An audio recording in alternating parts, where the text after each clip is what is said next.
से आपका बेटा बीमार था? ਇਹ ਬਚਪਨ ਤੋਂ ਹੀ ਮਤਲਬ ਕਿ 2-2.5 ਸਾਲ ਦਾ ਜਦੋਂ ਇਹ ਉਦੋਂ ਇਹਨੂੰ ਪ੍ਰੋਬਲਮ ਸ਼ੁਰੂ ਹੋ ਗਈ। दौरे पड़ते थे तो एक दिन में कितने कितने दौरे आ जाते, फिट्स आ जाते, और कब कब ये प्रॉब्लम आती थी ये ਇੱਕ बताइए। ਦਿਨ 'ਚ 3-4 ਵਾਰੀ 5 ਵਾਰੀ ਆ ਹੀ ਜਾਂਦੇ ਸੀ। जब आपके बच्चे को फिट्स आता था तो कैसी हालत हो जाती थी ये बताइए। ਬਹੁਤ ਹੀ ਅਸੀਂ ਡਰ ਜਾਂਦੇ ਵੀ ਹੁਣ ਕੀ ਬਣੂਗਾ ਜਦੋਂ ਪਹਿਲੀ ਵਾਰ ਇਦਾਂ ਹਾਲਾਤ ਆਏ ਅਸੀਂ ਤੇ ਡਰ ਕੇ एकदम से आंखें टेढ़ी हो ਆਖੀ जाती ਟੇਢੀ ਹੋ थी। ਗਈ। हाँ, ਬਾਕੀ ਜੇ ਵਾਕਰ 'ਚ ਖੇਡ ਰਿਹਾ ਸੀ ਤੇ ਖੇਡਦਾ ਖੇਡਦਾ ਇੱਕਦਮ ਡਿੱਗ ਪਿਆ ਤੇ कितने घंटे लग जाते थे नॉर्मल स्थिति में आने में? 5-6 घंटे लग जाते। मुंह से फेन निकलती थी जिसको पंजाबी में झाग भी बोलते हैं, तो पूरी तरह से ब्रेन बिगड़ जाता था। इस भाई का नाम मनदीप सिंह है, साथ में इनके वाइफ है संदीप कौर जी, साथ में इनका बेटा है, और ये अपने बेटे की टेस्टमनी देने के लिए यहाँ पर आए हैं। तो आइए हम ध्यान से इनकी टेस्टमनी को सुनेंगे। तो भाई सबसे पहले बताइए आप अपने बेटे की लाइफ के बारे में कि अब आपके बेटे की एज कितनी है? 14 साल जी। तो कब से आपका बेटा बीमार था? ਇਹ ਬਚਪਨ ਤੋਂ ਹੀ ਜੀ ਮਤਲਬ ਕਿ 2-2.5 ਸਾਲ ਦਾ ਜਦੋਂ ਇਹ ਉਦੋਂ ਇਹਨੂੰ ਪ੍ਰੋਬਲਮ ਸ਼ੁਰੂ ਹੋ ਗਈ। यानी कि 11 साल हो गए आपके बेटे की लाइफ में एक हालात था। हाँ जी। तो क्या हालात था? ਫਿਟਸ ਦੀ ਪ੍ਰੋਬਲਮ ਸੀ ਜਿਵੇਂ ਦੌਰੇ ਪੈਂਦੇ ਇਹਨੂੰ। दौरे पड़ते थे तो हाँ जी। एक दिन में कितने कितने दौरे आ जाते, फिट्स आ जाते, और कब कब ये प्रॉब्लम आती थी ये ਇੱਕ बताइए। ਦਿਨ 'ਚ 3-4 ਵਾਰੀ 5 ਵਾਰੀ ਆ ਹੀ ਜਾਂਦੇ ਸੀ ਦੌਰੇ। तो आप ये बताइए कि इसके लिए आपने कितना इलाज करवाया, क्या क्या कर रहे थे आप, कितनी मेडिसिन दी होगी अपने बच्चे को आपने? ਮੈਡੀਸਨ ਸਿਸਟਰ 8-9 ਸਾਲ ਮੈਡੀਸਨ ਚਲਾਈ ਹੈ ਜੀ ਤੇ ਉਹ ਧਾਰਮਿਕ ਸਥਾਨਾਂ ਤੇ ਵੀ ਜਾਂਦੇ ਰਹੇ, ਬਾਬਿਆਂ ਡੇਰਿਆਂ ਤੋਂ ਬਹੁਤ ਇਹਦਾ ਕੀਤਾ ਮਤਲਬ ਕਿ ਪਾਏ ਵਗੈਰਾ। जब आपके बच्चे को फिट्स आता था तो कैसी हालत हो जाती थी ये बताइए।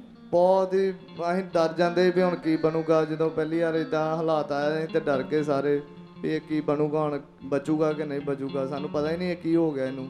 एकदम से हाँ जी। आंखें टेढ़ी हो जाती ਆਖੀ थी। ਟੇਢੀ ਹੋ ਗਈ। हाँ। ਬਾਕੀ ਜੇ ਵਾਕਰ 'ਚ ਖੇਡ ਰਿਹਾ ਸੀ ਤੇ ਖੇਡਦਾ ਖੇਡਦਾ ਇੱਕਦਮ ਡਿੱਗ ਪਿਆ ਤੇ ਆਖੇ ਟੇਢੀ ਹੋ ਗਈ ਤੇ ਸਿਰ ਨੂੰ ਬੁਖਾਰ ਹੋ ਗਿਆ 105 ਇਦਾਂ ਕਰਕੇ। तो उसके बाद जब हर बार फिट्स पड़ते थे तो सेम ही कंडीशन रहती थी। सेम। तो कितने समय के लिए आपका बेटा होश में नहीं रहता था, उस कंडीशन में रहता था? ਹਸਪੀਟਲ ਲੈ ਕੇ ਜਾਣਾ ਪੈਂਦਾ ਸੀ ਉਦਾਂ ਘਰ ਨਹੀਂ ਠੀਕ ਹੁੰਦਾ ਸੀ ਇਹਨੂੰ ਮਤਲਬ ਕਿ 2-3 ਦਿਨ ਰੱਖਣਾ ਪੈਂਦਾ ਹਸਪੀਟਲ। कितने घंटे लग जाते थे नॉर्मल स्थिति में आने में? 5-6 घंटे लग जाते। 5 से 6 घंटे फिट्स को जाते जाते 5 से 6 घंटे लग जाते हाँ जी, थे। हाँ जी। तो इन्होंने लिखवाया अपनी गवाही में कलीसिया कि एकदम से बेटे की आंखें टेढ़ी हो जाती थी, हाथ पांव मुड़ जाते थे, कोई होश नहीं रहती थी, मुंह से फेन निकलती थी जिसको पंजाबी में झाग भी बोलते हैं, तो पूरी तरह से ब्रेन बिगड़ जाता था।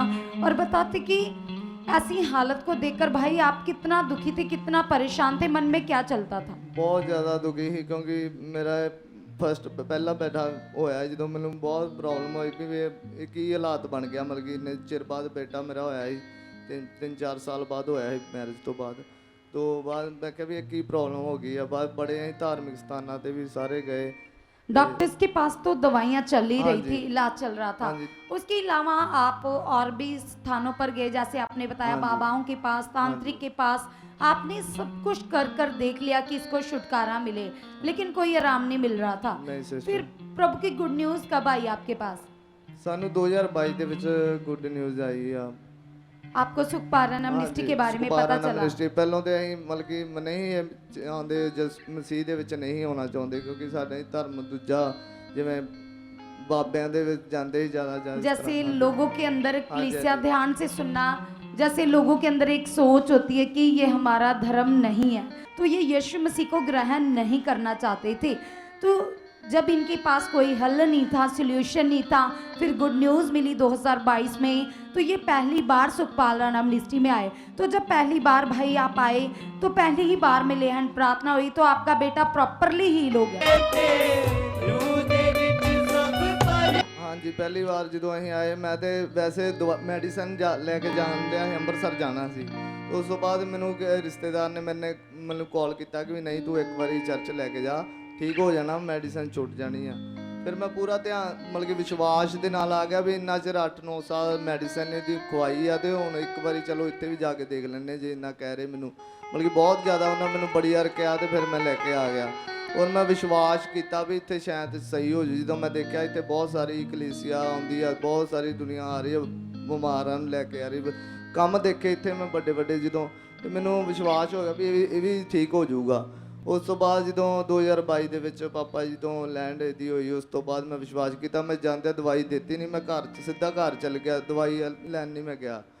वरना अगर आप मेडिसिन नहीं देते थे तो क्या होता था इसको? जो मेडिसिन नहीं देंगे, मेडिसिन डॉक्टर ने कहा ਸੀ ਅੰਮ੍ਰਿਤਸਰ केडी हॉस्पिटल ਆ, ਬਹੁਤ ਤੁਹਾਨੂੰ ਪਤਾ ਹੀ ਸਾਰਿਆਂ ਨੂੰ, केडी हॉस्पिटल ਦੇ ਬ੍ਰੇਨ ਦਾ ਡਾਕਟਰ ਆ, ਉਹਦਾ ਮਤਲਬ ਕਿ ਕਹਿੰਦਾ ਸੀ ਮੈਡੀਸਿਨ ਨਹੀਂ ਤੁਸੀਂ ਛੱਡ ਸਕਦੇ, ਜੇ ਮੈਡੀਸਿਨ ਛੱਡੋਗੇ ਤੇ ਇਹਨੂੰ ਕੋਈ ਪ੍ਰੋਬਲਮ ਹੋ ਜੂਗੀ, ਮਤਲਬ ਕਿ ਇਹਦੀ ਡੈਥ ਵੀ ਹੋ ਸਕਦੀ ਆ, ਕਿਉਂਕਿ ਇਹਨੂੰ ਤੁਸੀਂ ਮੈਡੀਸਿਨ ਲਗਾਤਾਰ ਦੇਣੀ ਪੈਣੀ ਤੁਹਾਨੂੰ ਜਿੰਨਾ ਚਿਰ ਇਹਦੇ ਮਤਲਬ ਕਿ ਮੈਂ ਖੁਦ ਨਹੀਂ ਤੁਹਾਨੂੰ ਕਹਿ ਰਿਹਾ ਵੀ ਛੱਡਣੀ, ਉਹਨਾਂ ਦੀ ਛੱਡਣੀ ਨਹੀਂ ਤੁਸੀਂ ਮੈਡੀਸਿਨ।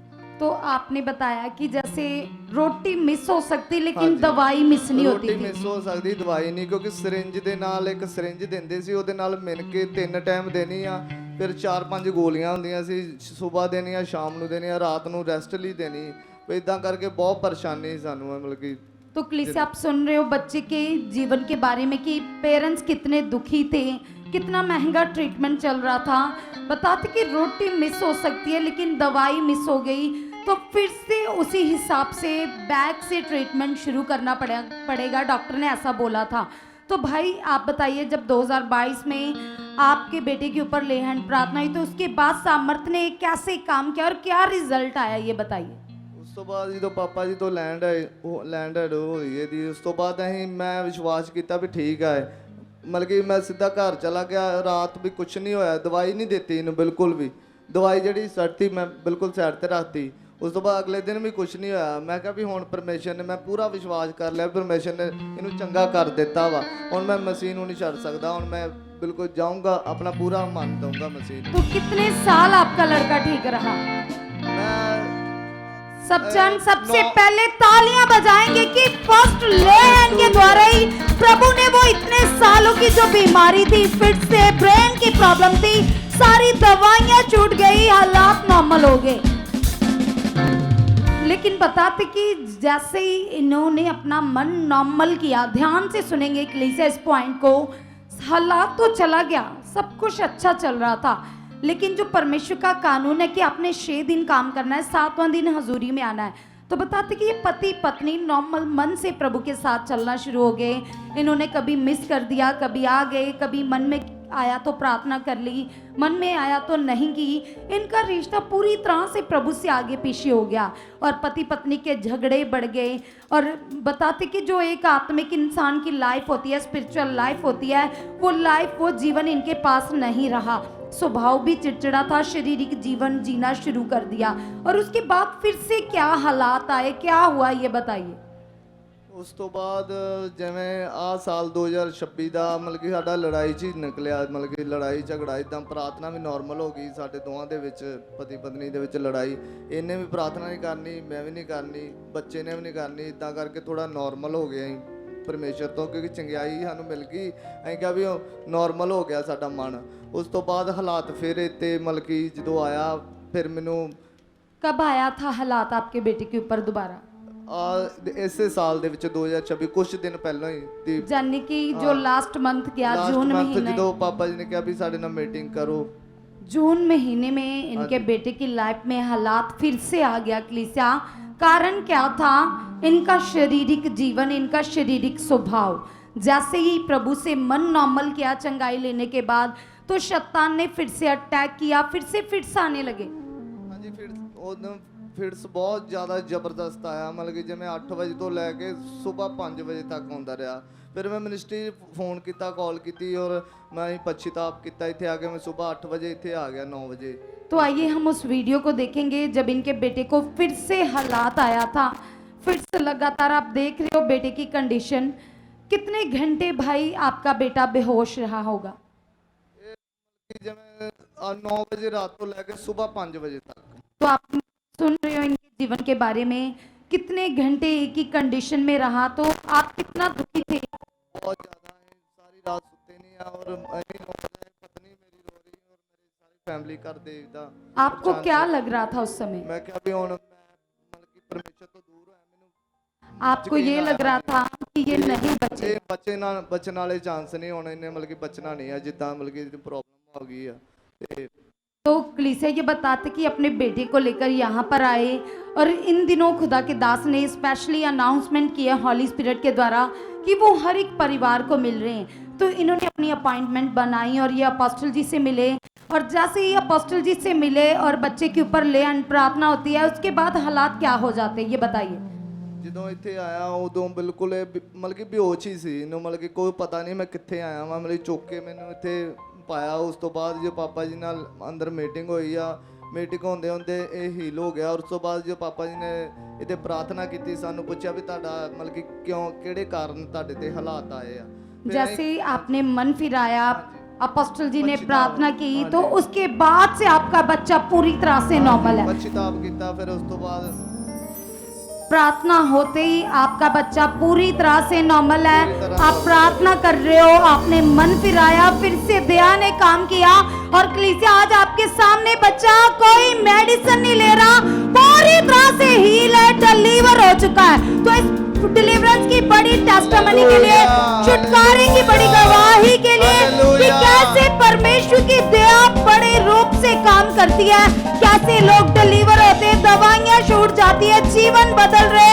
ये तुम्हारी खुली आंखों के सामने कलीसिया सब जन जबरदस्त तालियां बजाते हुए इन जीवित कामों के लिए धन्यवाद करेंगे परमेश्वर का, परमेश्वर के दास का, जिनकी प्रार्थनाओं के द्वारा लगातार लोग हालातों से बाहर आ रहे, दुखों से बाहर आ रहे। तो सब जन हालेलुया बोलते हुए परमेश्वर की महिमा करेंगे।